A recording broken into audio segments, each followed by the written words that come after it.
Thank you, Jeff. Thank you so much. What a great joy, blessing it is to be back at Best Practices this evening, and I'm grateful for the chance to speak to you tonight.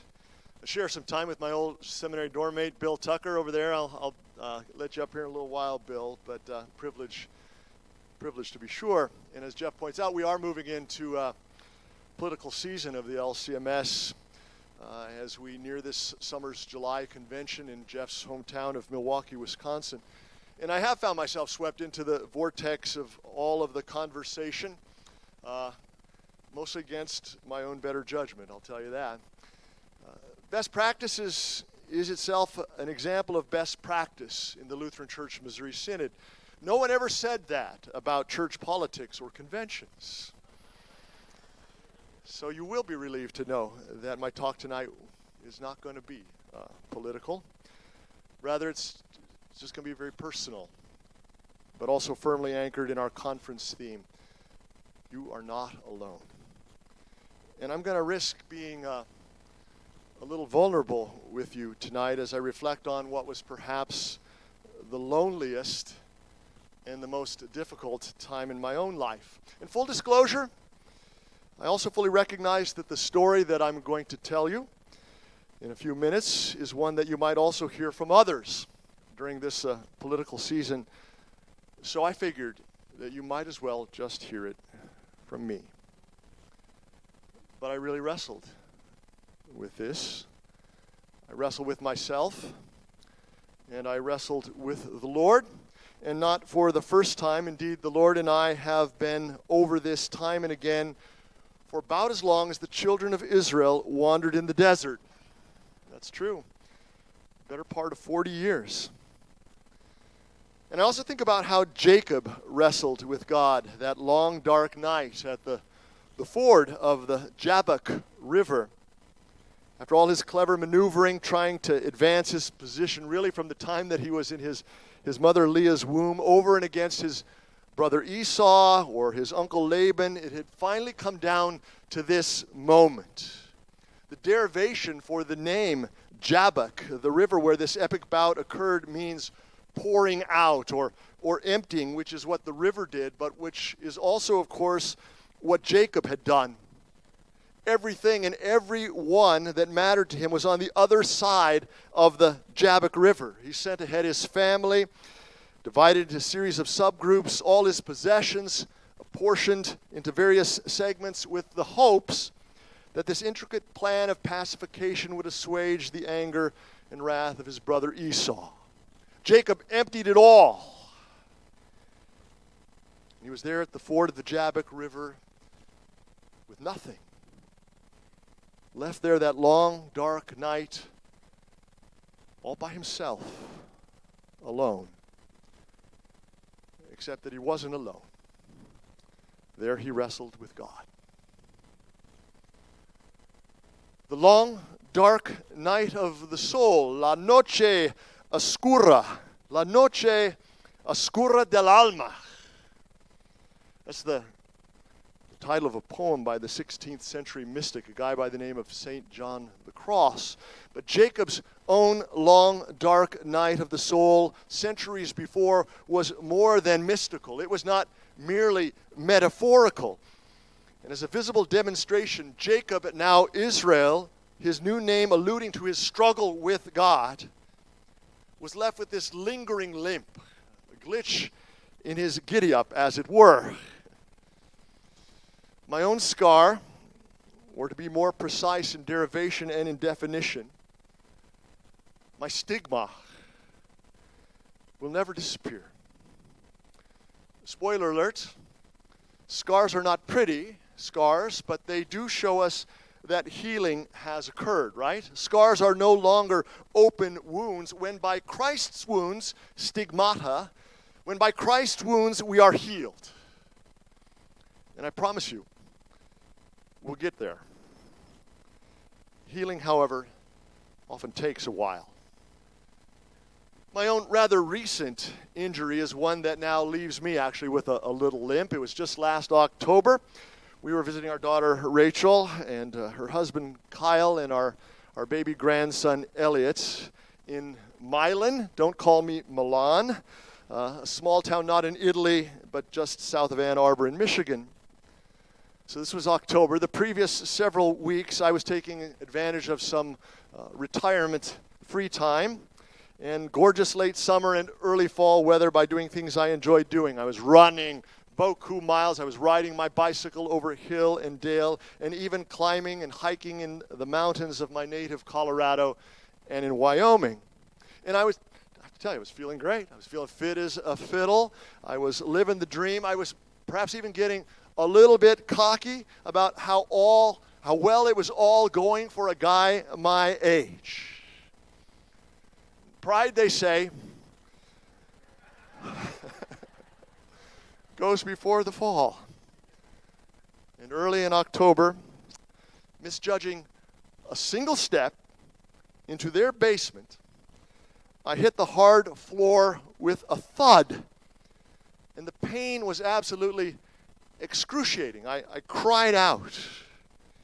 My quad tendon was ruptured, completely torn away from my right knee. Yeah, the kneecap just kind of floating around. And as I lay there writhing in pain, Tammy, my wife, and my daughter Rachel, they rushed to my side. And before very long, most of Milan, Michigan was actually there to help. Firefighters, police officers, paramedics, ambulance drivers. Not much going on in Milan most of the time. Eventually they stabilized my leg. They numbed me with some pretty intense pain medication, transported me to the hospital, and a few days later I had surgery to reattach the quad to the patella. Now, a few months later, I continue to rehab with a limp that might go away, but with a scar that never will. And at one point, a couple months ago, during a stretch of feeling really sorry for myself, I texted Rachel and I told her that this had been the worst few months of my life. I mean, how was it possible to have recently climbed hand over foot to the top of Medicine Bow Peak in Wyoming, with all kinds of treacherous steps on the way up and then on the way back down, and then miss a single lousy step into the basement, and to do so much damage? The worst days of my life, I vented. But I wasn't telling the truth. Not even close. This is actually my third time spinning tales here at Best Practices. The first time I was on this stage a number of years ago, I shared a story that I recount really very often. It was about my freshman year at St. John's College, Winfield, Kansas. There are not many of us left. But I described the experience of playing on what was arguably the worst basketball team, the worst athletic team in the history of collegiate sports. We lost one game by 98 points, just as an example. I placed that alongside the almost paralyzing homesickness that I suffered being so far from my family and my friends in Denver, Colorado, while I was holed up in Winfield, which struck me as smack dab in the middle of nowhere. And since the only reason that I went to St. John's in the first place was to play basketball, that part of the story revealed just absolute disaster. But the ending was much happier. When I enrolled, I came as an unchurched non-believer, to St. John's College, this little Lutheran school where I was introduced to Jesus Christ. I was baptized, became a member of the church and of the Lutheran Church Missouri Synod. And not long after that, other members of my family were baptized and confirmed. My older brothers, my younger sister, my parents who are now in the nearer presence of Jesus in the church triumphant. And who do I have to thank the Lord for all of that? Well, I thank God for the LCMS. It's churches, it's schools, it's members who are committed to sharing the gospel of Jesus Christ with people who don't know him. It was an extraordinary freshman year. Thank you, yeah. That's more applause than our basketball team ever got. Often lonely in that year, I was never alone. Even in the moment, I was beginning to sense that that God, a God who hitherto I had honestly not known much about, was somehow at work through the fiasco and the misadventure of Winfield, Kansas, of all places. These were not the worst, but certainly in retrospect among the best days of my life. And then a couple of years ago, I was back up here and I stood alongside a guy who's been a close friend of mine ever since we were young boys. Reed Lessing. Some of you know Reed Lessing. Those of you who know him know what a great guy he is. We had lots of stories about our youth and ones that we retell with our friends fairly frequently, stories, of course, that just get better with age. Rather inexplicably, Reed also went to St. John's College with me. That's a story all its own. But anyway, we were locker partners in high school and we were roommates at St. John's. We did a lot of life together. We enjoyed so many good times. It wasn't the theme of our presentation here, but last time at Best Practices, I stood and I confessed that as kids, I was often very hard on my friend Reed. I teased him, I tormented him, always trying to get a laugh at his expense. And I'm not sure why he stayed friends with me. But we survived adolescence, and by college, we were still great pals. But for the entirety of that freshman year, neither of us really discussed what was going on inside our heads or inside of our hearts. In retrospect, how the Spirit was at work in us. We didn't talk, in other words, about Jesus. And it surprised the heck out of both of us to learn that the other was taking steps toward joining the LCMS, our first step toward pastoral ministry. And obviously that added a new dimension to our friendship. Prolific writer and scholar, a dynamic preacher and teacher. Any of you who know Reed Lessing will attest to what an extraordinary guy he is. As kids, I teased him. Now I drop his name every chance I get. Right now, for instance. Yeah, I know that guy. I've known him most of my life. He's my good friend. And when I tell our old crew about what a remarkable guy he is and the amazing things that he's doing, their response has almost always been, Reed? Again, I thank God for his church at work, for the LCMS, its congregations and schools, for the people of God who are the tools of the Holy Spirit, leading others to Jesus and changing lives, sometimes dramatically. And now, last, this third visit to the stage at Best Practices. And would you believe that I have yet one more St. John's College-related story to share? But none of you has heard this one before, because this is a story that I never tell. It's not the kind of story that I go around telling, because there are not a lot of laugh lines in it. Even worse, it puts some ugly scars on display. And so I just beg your pardon in advance as I limp through this one. But it's uncomfortable for me. It was 1980. 1980. It was just before my senior year at St. John's when we were married at her home church in Wichita, Kansas, full of hopes and dreams and excitement about our future together. We had dated since the beginning of my sophomore year, which is, by the way, usually why I stop public reminiscences at the end of my infamous but happier ending freshman year. But then, anyway, after I graduated in 1981, we stuck around Winfield for one more year so that she could finish her undergraduate degree. And the college employed me as an admissions counselor, recruiting students. But I knew that the job was only temporary because our plans were set. Once she graduated, we were off to Fort Wayne, Indiana, where I would go to the seminary to study, to become a Lutheran pastor. That year was a blur. By all accounts, though, I felt like the Sem 1 year was one that went very well. I mean, I loved every minute of it. We lived in a place closer to downtown, but we had jobs on the north side of town out closer to the seminary. She worked nearly full-time at a hardware store. I was part-time at a pharmacy and a drugstore, in addition to my full load of classes. And we made enough money to pay the rent, to buy groceries, to make ends meet, the way that seminary families and graduate students often do. My basketball career was also briefly revived as well as I played on the seminary's team. John Kozman's over there. He was one of those great group of guys. It was a busy year, and the time went by fast. And then as summer approached, she was invited to join the St. John's College traveling musical group for their annual summer tour, something that she'd done the previous few years, and she enjoyed it very much. And why not? I mean, she was a very talented vocalist. She enjoyed playing the guitar. And the tour, it supported our beloved alma mater, and she'd be paid a little stipend, and she was sacrificing a lot for me to help me along to reach my goals. So this just seemed like a great idea, a way to support her as well.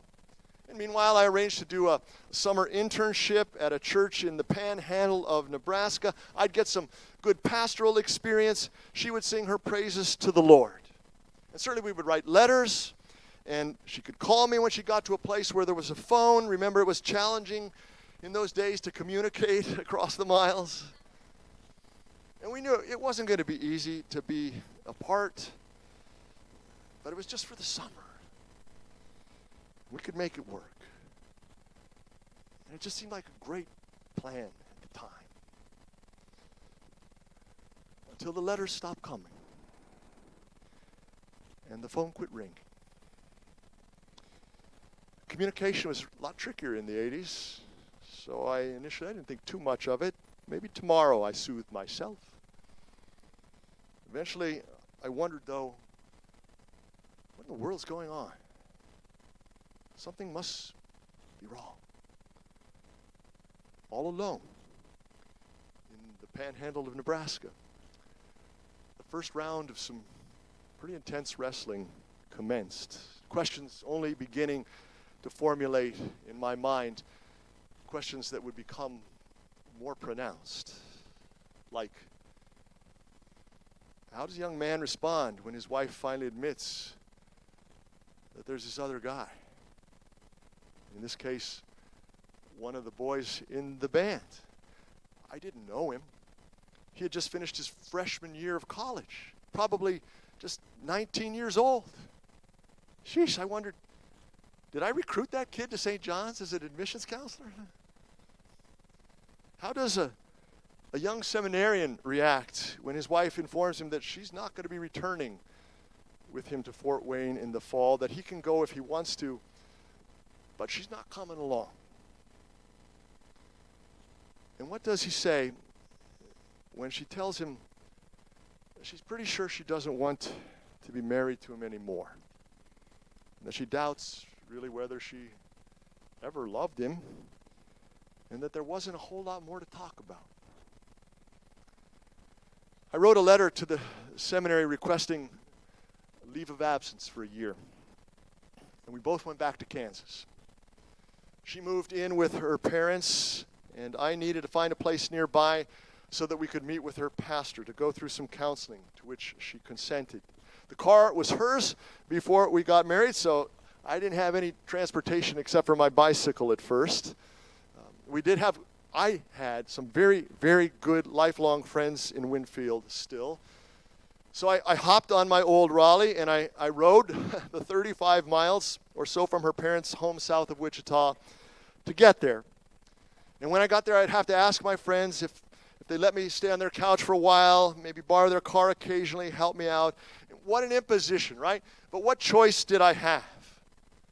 So I got on my bike, and it was close to evening by the time that I wheeled into town, and I decided I wouldn't bother my friends until the next day. Not yet. Not that night. That night, after a long ride, I stopped at a place called Pecan Grove. It's a kind of sprawling park on the outside of town near the Walnut River. Or was it the Jabbok River? I don't know. I was certainly empty. My sleeping bag had been strapped to my backpack as I rode, and at Pecan Grove, I rolled it out on the hard-as-any basement floor grounds. And I writhed again in pain, this time silently. My heart, not just my knee, wrenched, ruptured, ripped. No firefighters, no police officers, no paramedics, no first responders from that small town showed up to help. Nobody responded because nobody knew that I was there. there all alone, I lay down, empty, without a thing, maybe a few dollars in my pocket, but without much hope for my marriage, without a clue about my future. Empty. Right there in that same little town where I first learned about Jesus, I poured out my heart to him. For me, Winfield has become sort of a sacred place, holy ground. But that night, the ground was just hard and unforgiving, and my heart felt kind of hard and unforgiving too. And I wrestled with a God who seemed to me to be kind of hard and unforgiving as well. As I wrestled, I knew I was unevenly matched. There may have been stars in the sky that night. I don't remember La Noche Oscura del Alma. But this was the long, dark night of my soul. And the darkness had never been so dark.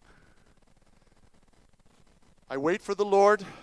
More than watchmen wait for the morning. More than watchmen wait for the morning. I waited for the Lord. I waited for a new day.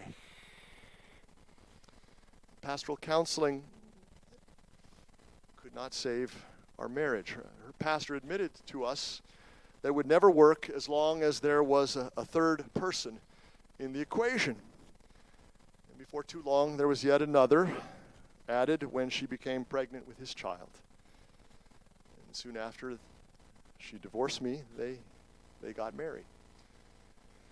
But you know what? I appreciated so much her pastor's sensitivity and his care, and he helped me wrestle through a lot of stuff. And I was blessed by the love of friends in Winfield who generously took care of me for several months. And St. John's was also really great. They gave me my old job back for a while. I helped coach the basketball team. Weeping may endure for a night, the psalmist says. Even the long, dark night of the soul. Weeping may endure for a night, but joy comes in the morning. And in that little town, in the middle of nowhere, that sacred place with hard but holy ground, God's people, his church, did what the church does best, taking bruised and broken people and applying healing balm, taking lost and lonely people and showing them the love of the Lord Jesus. They helped me, and they sent me back on my way. So once again, I left Winfield for Fort Wayne. Early in the fall quarter, the very first few days of that fall quarter, I was asked to come and meet with the certification and placement committee. These men held my future and their career in their collective hands. They alone would determine whether I was fit for consideration for pastoral ministry or if I would no longer be allowed to be enrolled in the seminary. Quite honestly, I wasn't sure myself. I was unsure of myself. More and more questions confronted me with which I was forced to grapple. What would people think of me, a pastor who couldn't hold his marriage together? What sort of credibility would I have with premarital or marital counseling, talking about the sanctity of holy matrimony, lifelong commitment between a husband and a wife? My scars would always be an unsightly distraction, would they not? And I could not blame the committee if they rejected me, because rejection was now something that was familiar to me. I trust their judgment. What choice did I have? So I was invited to their meeting. These scholars and theologians, these pastors and professors, I don't remember everyone who sat across the table from me that afternoon to ask me questions and to listen to my story. Unforgettably, however, the President Robert Preuss, was there. Professor Kurt Marquardt was there, I remember that. And Dr. Jim Veltz, he was there too, and Jim asked a question that I had already asked myself over and over and would continue to ask myself again and again. It is a question that bore a hole in my soul. Was there anything that I could have done differently or anything that I did that contributed to this failure? Where did I go wrong? How did I manage to mess things up? What was wrong with me? Guilt, imagined or real, it never really relinquishes its grip. Guilt isolates you. It corners you.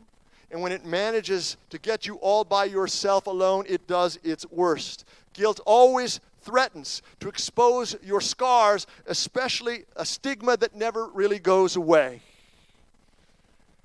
And I didn't have a good answer to his question. What could I have done? What could I do? Well, courteously, they asked me to leave their meeting so that the committee could confer in private, and I took the short walk back to Dorm D, that's what we called it in those days, inside my room, which I'm quite sure was just a floor below Bill Tucker's. He thinks it was across the hall, but I'm pretty sure I was right. In any event, Bill was probably upstairs poring over his book studiously. Maybe not. But I just closed the door and sat all alone, all by myself. And I'm not sure I ever felt more alone than in that moment, waiting on the decision of others. The resolution was entirely out of my empty hands. Adultery, malicious desertion. The committee could take its pick of offenses, I suppose, let me off the hook, but they couldn't take away the scars. Readmission would not remove the scarlet letter of being a divorced person, or worse, a divorced pastor. Allowing me to continue would not erase the guilt that I felt but could not explain for having failed to be a good enough husband to prevent my wife from rushing into the arms of someone else. So maybe it would be best, I considered, if they decided that I might now be better suited for something else, some other career, some other calling. And the whispers kept on haunting me, damaged, perhaps irreparably. You know, the church cannot have a blind eye towards sin. The church cannot simply turn its head and pretend that sin somehow doesn't really matter. Divorce is sin. As much as I felt justified in deflecting the blame, I couldn't change the fact that I was divorced, and that surely there was something that I might have done or done differently along the way. And in that moment, in that Dorm D room, I felt the weight of sin, the pain of sin, the guilt of sin intensely. At its discretion, the church and those who represented it could simply have turned me out and left me alone. But that's not what happened. Instead, the church did what the church does best. Did what it was meant to do, called to do, what it has always done for beaten and broken and bruised people. The same church that welcomed a homesick and evidently not very good basketball playing freshman, and who welcomed him back again a few years later when he had no place else to go, did what Esau did the day after his brother Jacob spent all night wrestling with God. He welcomed and he embraced his brother. My brothers did not turn me away. To the contrary, I was welcomed back. It's the same thing that Joseph did for his brothers when they suffered with guilt and sin. You meant it for evil, Joseph said to them, but God used it for good. He's the God who works all things, together for good for those who love him and who are called according to his purpose. God can take even the really bad things and use them to accomplish his incredible good. The cross of Jesus comes immediately to mind. He who spared not his own son, but delivered him up for us all, how shall he not then with him freely give us all things for good? Some of you know my wife, Tammy. She's really good. I first met her my freshman year at St. John's College, of course. Yeah, she was a senior at Winfield High School. Her father, John Seleska, was one of my professors, another name I like to drop. I worked up the courage to ask her on a date the spring of that year, and she accepted, and I borrowed Reed Lessing's orange VW Beetle, and we went to Wichita. We went to a movie. It was The Goodbye Girl. Afterward, we went to Godfather's for pizza. Embarrassingly, I was about 50 cents short on the tab. Fortunately, Tammy placed a dollar bill in her pocket, and and she bailed me out. But clearly, I did not make a very good impression, because when school started up again in the fall, right at the very beginning of my sophomore year, she was now a freshman at St. John's, she showed no interest whatsoever. Goodbye, girl. Too bad. I might have been spared a lot of grief and a few scars. But Tammy was a part of our very close circle of friends. In fact, she was in my wedding. She was in both of my weddings.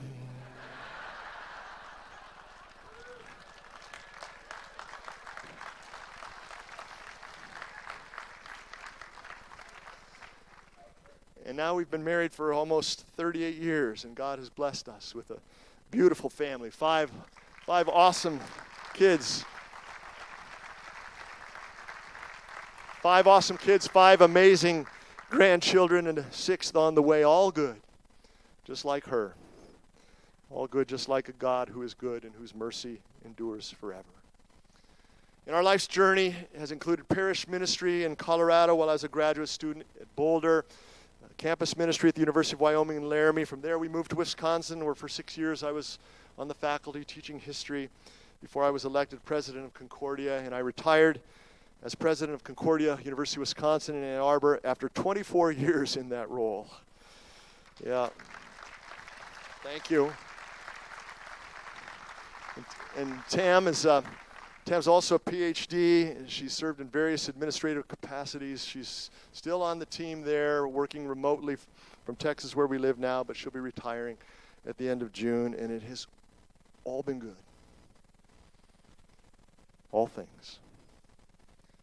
And I would not have imagined any of that during the long, dark night of my soul.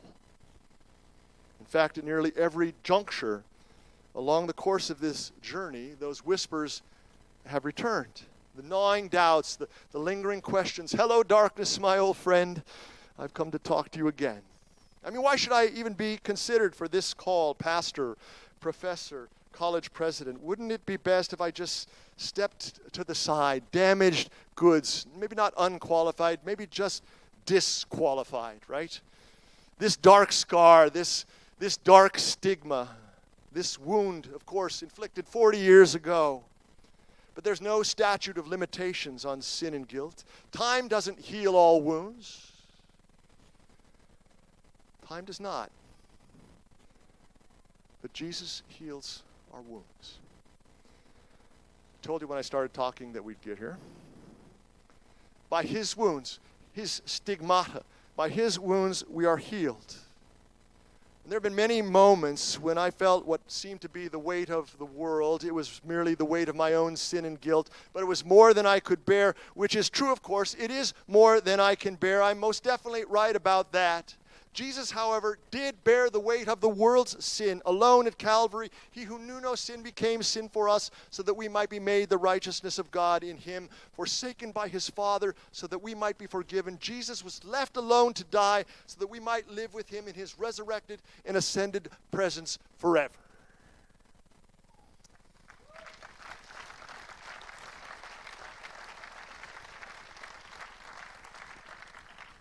It will not come as a surprise to any of us, I guess, if now those whispers intensify, or a spotlight shone on my dark scars, the ones I've described from 40 years ago, or whatever others, real or imagined, might make for some good political fodder.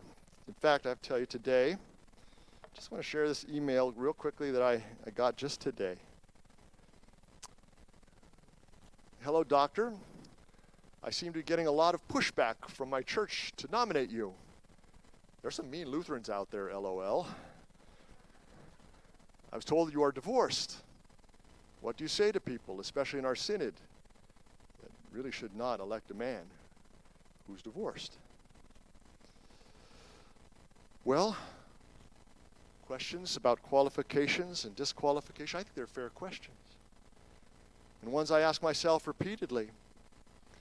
And I still wonder sometimes, how will my brothers and my sisters receive me? By now I should know better.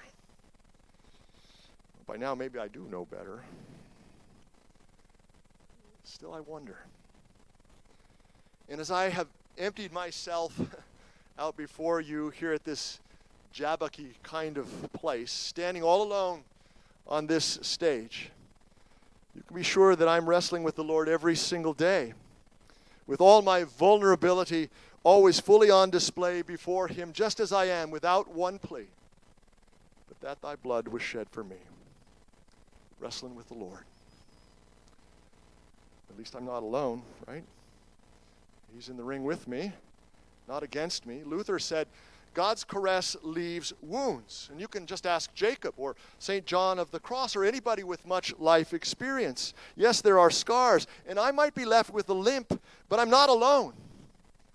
Because God is a part of the struggle. He is with me. He is beside me. He is for me.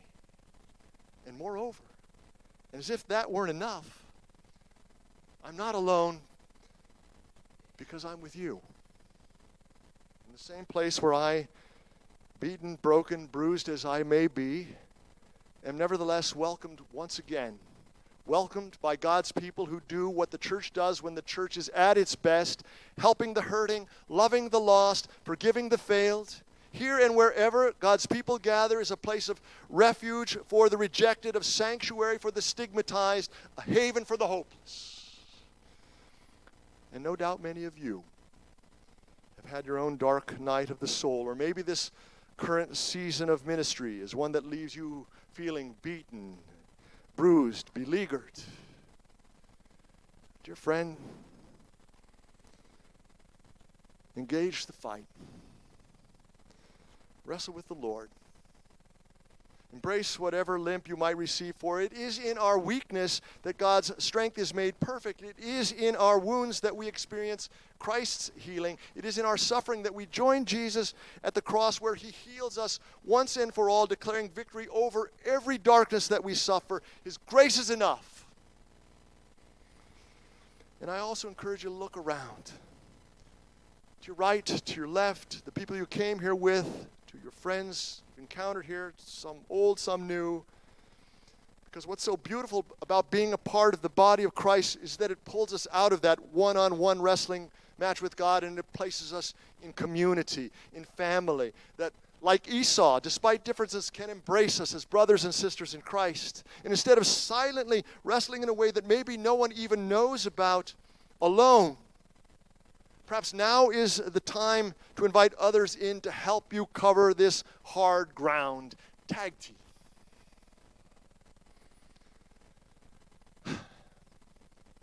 No, I don't tell this story very often. Because unlike the story of my freshman basketball team, this one is not very funny. Although that line about Tammy being in both of my weddings, that's kind of funny. No, this story is actually kind of sad, not unlike some of the sad stories in your lives too. This one just happens to be mine.